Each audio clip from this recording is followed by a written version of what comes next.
This is a guest essay by Zeneb Ribawa, a writer specializing in ideologies, strategy, and international affairs.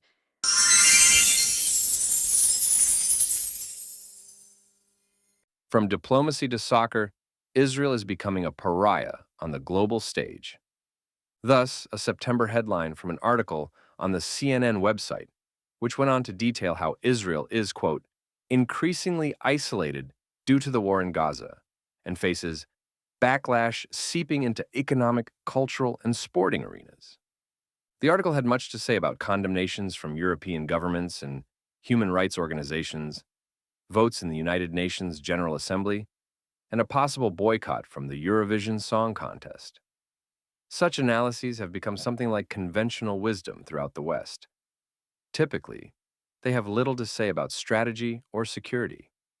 Arthur Herman, in his masterful analysis of Israel's war and its diplomatic consequences, takes a different approach, arguing that military success has left the Jewish state anything but isolated. While this approach may seem counterintuitive to those who get their news from English-language sources, it's very much in keeping with the perception of the war in the Middle East. In the West, analysts tend to focus on symbolism, reputational harm, and shifting public moods, none of which informs how governments in the region make decisions. The calculations of Middle Eastern regimes turn on more concrete questions. Who commands intelligence superiority? Who can blunt Iranian power? And who remains anchored in the American security system? By these measures, Israel has become indispensable.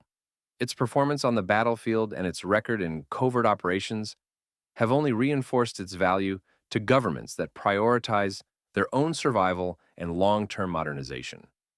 It's necessary to begin, however, with the motivations behind Hamas's attack on October 7th. Documents reviewed by the Wall Street Journal show that Hamas leadership, including Yahya Sinwar, sought to halt the momentum of Israeli-Saudi normalization and derail the wider regional realignment taking shape around the Abraham Accords. Their fear was not simply Israeli weakness, but Israeli integration. Their objective was to break it, but the plan has backfired spectacularly. Israel's military successes against Hamas, Hezbollah, and Iran have accelerated the alignment Sinwar hoped to destroy.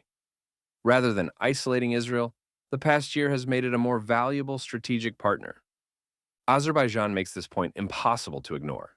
While Westerners declared Israel untouchable, Azerbaijan's state-run oil company was finalizing the purchase of a 10% stake in Israel's offshore Tamar gas field through Union Energy, its first such venture in the Mediterranean. This wasn't just a business decision, but a strategic move by a state that sees Israel as central to its energy security, defense modernization, and geopolitical influence. The deal expands Azerbaijan's leverage in the European energy market, while deepening its alignment with the region's most capable military and intelligence power. A broader regional pattern is now unmistakable. States that face Iranian pressure or seek technological and security upgrades are not distancing themselves from Israel, but moving closer. Emirati trade with Israel continues to grow. Over the summer, Egypt and Israel signed a record $35 billion gas deal. CENTCOM, which coordinates U.S. military activity in the Middle East, is deepening operational coordination between the IDF and Arab armies, including those of countries that don't have formal relations with Israel. This isn't happening despite the 2-year-long war between Israel and Iran and its proxies, but because of it. Regional leaders saw tunnels collapse, missiles strike nuclear facilities, commanders get eliminated inside their own homes, and the disruption of Iranian assets in 5 countries, and concluded that Israeli hard power mattered much more than the opinions of Islamist preachers or Western university students. The same logic is drawing Central Asia into Israel's orbit. Kazakhstan's decision to join the Abraham Accords isn't, as some have suggested, an empty gesture by a county that already has relations with Israel. Like some of its neighbors, the former Soviet Republic wants access to Israeli technology, Emirati capital, American security guarantees, and something more important still, a way out of China's tightening grip over Central Asia. At present, Beijing dominates the region's infrastructure, transit routes, digital networks, and industrial corridors through its Belt and Road Initiative, a vast network of infrastructure projects and investments stretching from one end of Asia to the other. The Belt and Road Initiative has deliberately left Central Asian economies dependent on Chinese financing and vulnerable to Chinese political leverage.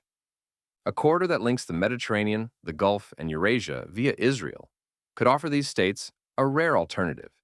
It could provide strategic advantages in energy, artificial intelligence, cyber defense, and supply chain diversification that China cannot, and crucially, offer a connection to Western markets that doesn't pass through Chinese controlled systems. Such a corridor already exists, known as the India Middle East Europe Corridor. It spans India, the Gulf, Saudi Arabia, and Israel before reaching Europe, and illustrates Washington's emerging strategy for countering Beijing in Eurasia. The corridor provides alternatives to China's Belt and Road Initiative, which binds states to Beijing through debt, infrastructure capture, and preferential contracting. The Abraham Accords now provide a second component to this strategy, one that directly complements the corridor.